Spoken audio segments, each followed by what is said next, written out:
Hey everybody, so today we have this. This is a nice, it's a custom build desktop. We can see that actually it does have an all-in-one cooler here. Looks like that it may have gone defective and it's not really working anymore. It is a few years old. The customer does want pretty good thermals, but doesn't really want to be dealing with an all-in-one cooler anymore. So what we're going to do is we're going to do definitely not even the next best thing, but probably one of the best things you can do. And that's to be getting a very high-end cooler. This is the Noctua NHU12S, and it's the Chroma Black Edition. This is a very, very nice cooler that we're going to be installing for him, and we're going to be just showing you how to do that. This fan's very good if you want very high-end cooling for a reasonable price. It's still pretty expensive. It's usually about double the price of the Cooler Master Hyper 212 Evo, but it's a little bit higher quality, has a little better parts, and the fans are usually a little bit quieter. This build is mainly focused on, as you can see, there's a lot of white aesthetics, so you do have custom cables. We want to keep it kind of the same way, so having a black cooler would actually be make it look very nice as well. But we also want to have it to be very, very low noise. We want to give the best possible cooling that we can outside of liquid cooling, obviously, so that's what we're kind of doing for this. So the first thing we want to do, we want to remove the old cooler. As you can see, this actually has a radiator connected to here. So what we want to do is we want to make sure that we pull off this little piece here. This is where the block is, and we want to make sure that we unscrew this. So let's go remove this first. See, there's usually some connections, especially if you have like an all-in-one cooler. You might have some like USBs or something like that. So let's get at least the cable out the way, then we can worry about the back cables a little bit later. So we want to make sure we remove all the local cables that we possibly can do first.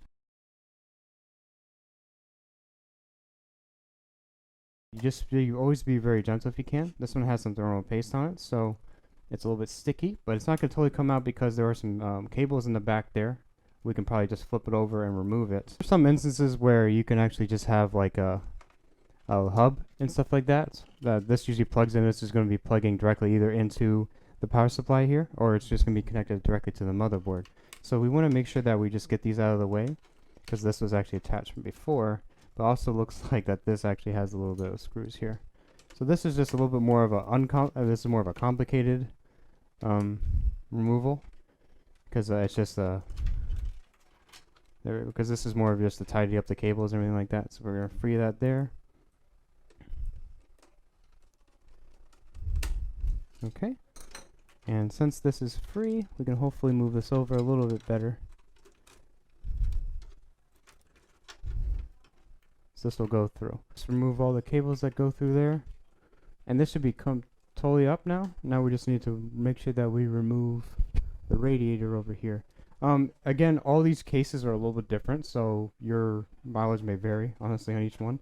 This one's a little bit strange because it doesn't have like a front here, so I believe we just need to remove this part to get to the actual radiator here, because yep, like this will come out just like that. It'll just come up. So once you have it out, we're mainly focused on getting these out now, and these are going to be at least the little brackets that actually go on the side here. And we want to make sure that we remove the actual bracket itself from the board, because even though you do have this and you have 4 little pegs out there, it may not actually fit what the box usually comes with. So when you do buy one, you're going to have one that usually has a custom bracket. Some of the ones, if you have a generic one, you might just be able to plug it in, because the generic Intel or AMD, you might just be able just to plug it in exactly how it is. It might have a clip or something like that. But the little bit more advanced ones, or the ones that I already had one, usually have a separate bracket for themselves. When you get something like this, especially the Noctuas or any of the other little high-end brands, you're going to be seeing that it does come with this bracket kit. And it's going to be telling you which one exactly that you need, what parts you need for what type of mounting system you have. So if you have an Intel build, you would obviously go with Intel, and if you had an AMD build, you obviously go with AMD. Now we want to make sure that we just get out the Torx screws so we can take off. So you just need like a little Torx screwdriver. Might be something like this. Again, all these are a little bit different. You might just be able to use your hands for certain builds, but this one we do need a little bit of a Torx screwdriver. Now what we want to do is we just want to make sure that we clean this off. Let's clean off any of the excess thermal paste or anything like that. Depending on what you have, you need the bracket accordingly. We have a 9700K in here, and this is the LG1151 socket. So you want to make sure that you get the bracket that actually does fit it. And we have the one here that's going to fit it. So what we want to do is we want to put it on the other side of here, and it should go right through, so at least the screw holes will go through the holes there. So once you got your bracket up like that, you can put these little black rings around it. And again, you want to make sure that you match up whatever you have to whatever socket you have to the right motherboard, because there's no universal one. These are all a little bit different. So we want to make sure we put these through.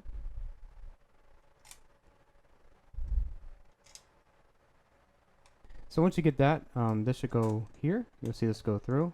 We also want to get this one, so it can go here in the middle. Get these a little bit through. You want to make sure they're all the way through, because you want to make the best contact you can for your processor.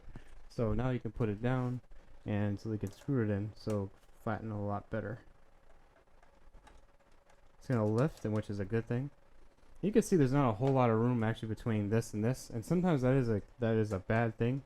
In a case, certain fans are actually going to block this section. Usually the first RAM slot usually gets in the way, but I do believe this one should actually be okay as far as compatibility. It's a very well known and it's very highly compatible fan. Just get it to where it's, once it starts to get a bit tight, then you're good. Alright, so most of the time you're going to be replacing it maybe with, you might have this one. This is like from the 3600 or like the 2600. This is from the Ryzen 5 2600 and 3600. It's the Wraith Spire Stealth, I believe it's called. And it has a thinner heatsink than the old one, than the other ones. But it's a decent cooler. It's a little bit loud, but it's decent. And it's not a bad stock cooler. But something like that, that's okay. But for something, a build like this or a nicer one, especially for 9700K or anything a little bit more high-end and a little bit more thermal heavy, and if you want to get something like this. And so you can obviously see the difference, and just at least the heatsink difference and how massive this is, and the pipe difference and everything like that. You always want to make sure that this actually has contact, and you want to make sure that there's no thermal paste, as well as this. So what it does is the heatsink here is going to be transferring heat, so you'll put thermal paste there, and the thermal paste is going to be touching the processor. You don't ever want to leave this totally blank, because if you leave this blank, you're touching metal with metal, and metal don't transfer heat very well. These are higher end pipes, and it's going to go through the heatsink here, and it'll be very, very hot on this metal piece, and then what the fan's going to do, the fan's going to blow it out, and it's going to cool it. There's some builds where you can actually go down here like this. You can do it this way. You're going to be pushing air out. But we do have a graphics card there, and just a typical way of transferring all air, we want to make sure we go with the right airflow for the right case. Most cases are going to be pushing air out towards the back of the case. If we do that, or you can even push it towards the top, which we have a top and a back fan here. But most of the time when you have air, you usually have intake here. This case isn't great for intake because it is blocked off by the front piece here, but it will go through here, and it's going to be going out this way. That'll be the immediate thing, and sometimes you can even pull air from the top there. So we want to make sure that we do push at least that way, and you'll see here how it's just kind of, it fits very well. That angle isn't the greatest, but let me see, I will show you guys. So like it won't be interfering with the RAM sticks or anything like that. There's actually a little bit of a gap there. I can put my finger through it. Almost. So there's enough space there, and it's going to be enough to cool it. It won't be touching anything, which is good. You always want to make sure you do notice the compatibility between the fans that you do get and which board you have and the RAM sticks. If you only have like 1 or 2 RAM sticks, most of the RAM sticks nowadays are in the slots. The most optimized slot would be the 2nd slot and the 4th slot. So you would have an extra space for there as well for any other type of compatibility. But for this, we're not really too worried. So what you need to do now, you definitely want to make sure to take this part off. This is the piece of plastic that's covering it. And you want to expose the metal. There's no pre-applied on this one. No pre-applied thermal paste on this one. So we do have to apply our own. But since we do have a very, very nice fan, and we spent some money on it, it does come with usually some thermal paste. And this is a Noctua NTH1 thermal paste. It's just the stock paste that comes with the fan, but this is mainly meant for at least a one-time use, just to make sure you put some dab on there. And hey, I know you guys, no matter how much or how little or no matter what I do here, you guys are going to grill me. But for this, what you want to do for any type of thermal paste, you just want to make sure that at least it's covering up each side of the edge. You don't want to have little air pockets. That's not very good. So now what you want to do is we want to put on the actual cooler itself. It's weird how they put the fan on, because you actually need to get the screw off here, because you want to plug this in, right? So this needs to go here in this socket, and then there's another screw that needs to go on the other side here. So the fan really doesn't need to come on right now. So you want to make sure you take off a fan if you have it. And we want to make sure that we secure the heatsink at least to the actual processor itself. So this will come off, and this has little two wirings here.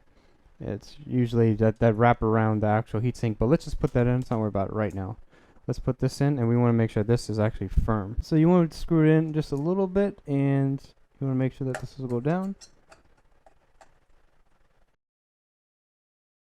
because you want it to be very tight and it needs to put a lot of pressure. It's going to flatten the thermal paste a little bit better, so it's going to spread it out a little bit better because you're putting a lot of pressure on it.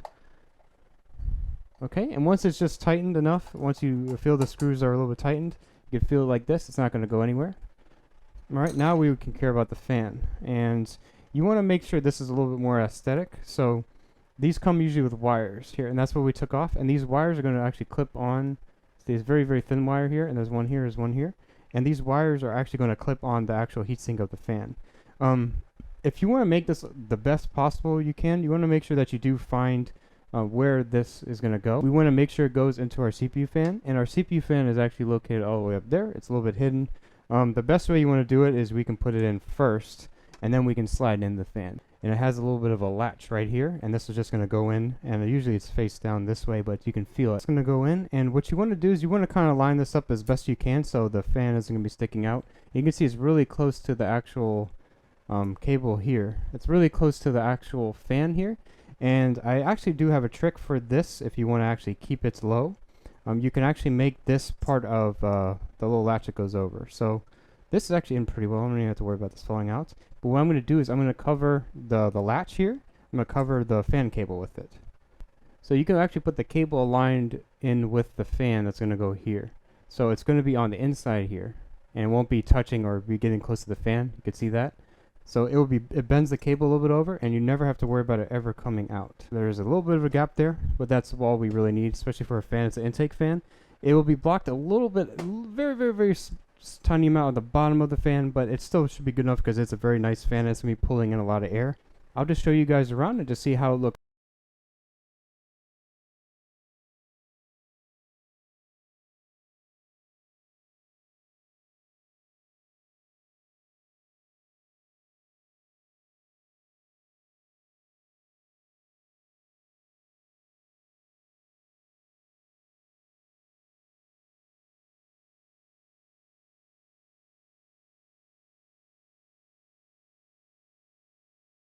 Everybody, so that's how you install a Noctua U12S CPU cooler, and it's just a way to install any other type of cooler that we actually do have.